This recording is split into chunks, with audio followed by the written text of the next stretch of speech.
Welcome back to the Practical Camper. This week we're taking apart a vintage fluorescent tube Coleman camping electric lantern, and we'll be converting it to an LED bulb that we can plug into a standard household outlet.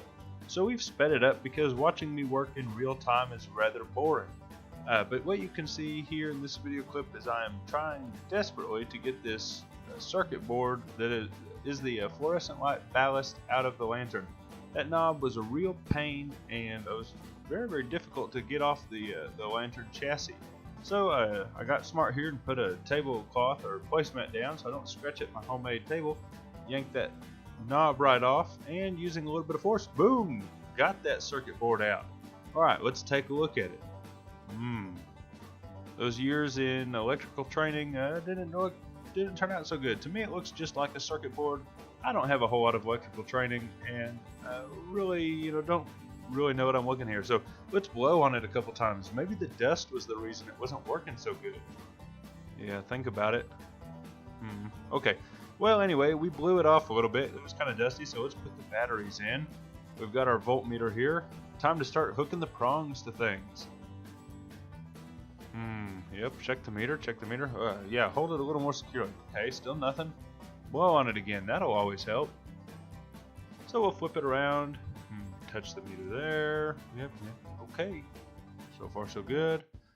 And, oh yeah, maybe listen to it. That's a good idea. Put your ear up there and listen. See if it's making any noise. Nope. Okay. So, yeah, we're going to continue to prod things. Okay, let's take the battery out, for safety. You don't want to get electrocuted. We've adjusted the settings there on our voltmeter, and we'll check it again. Now we're checking for continuity to make sure that the wires inside the circuit board aren't broken, and they weren't. So we've decided, you know what, it's time to totally scrap that fluorescent lantern deal. You can see I came back and changed clothes. This is a day later as I'm continuing to work on this frustrating project.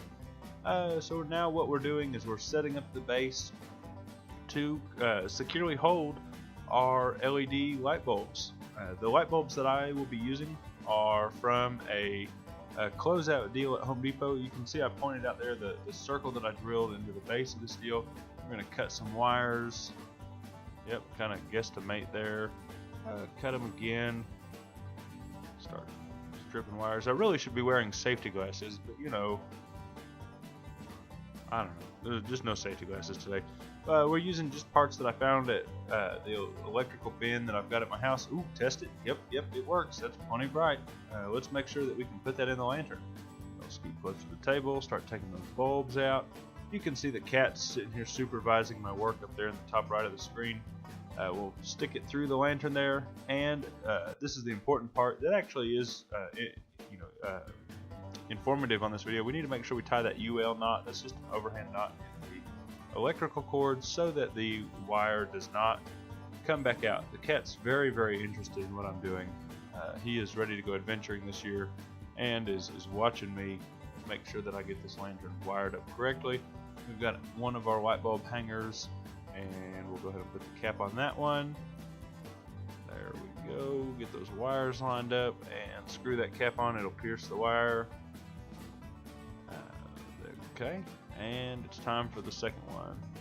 I think my wife was watching something like Parks and Rec on TV while I was doing this, so that's why I keep looking up there to the corner, just kind of watching this while I'm working. Okay, yep, move the cat. Alright, and time to wire this all up with a zip tie. You can see the cat's back here to supervise again. It's very important to have a cat supervise your electrical work. He, definitely knows what he's talking about when it comes to household wiring. So we stick that on there, and we're still trying to align everything. There we go. And we'll put the little nut on the top, kind of put it into place right there. There we go. Put that in place, and we'll put the cap to the lantern on. Maybe here in a second. Getting some scissors, cutting it. It's just zip tied into place. This is basically because I didn't want to throw the lantern away. And the cat's done supervising. He's excited to see it. And now let's test it out. Oh yeah, put the base on and plug it in.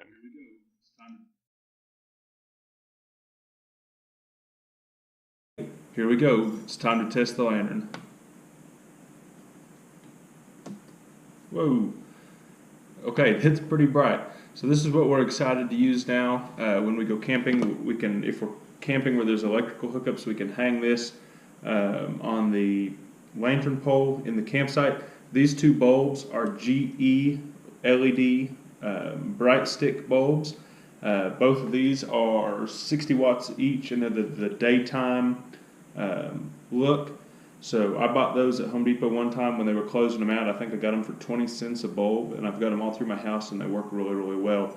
So this will be a really nice light for when I'm working maybe around the house and need like light under a sink, or really just when we're camping, or if I'm just bored and I'm trying to beat that camping winter blues and want to pretend like I'm camping right here in my living room, I can just shut all the lights off and use my super cool electric LED lantern. This thing's super bright. I'm excited to have it as we go on our camping trips. It is a bummer that the fluorescent tube lantern, I couldn't get that working, but I already have 2 or 3 propane Coleman gas lanterns, so I really didn't need another totally portable lantern. And this is pretty cool because it lets me use it inside just by plugging it into the wall. So please remember to like and subscribe for our videos. You can find us on Instagram at practical_camper. And until we meet again, happy trails.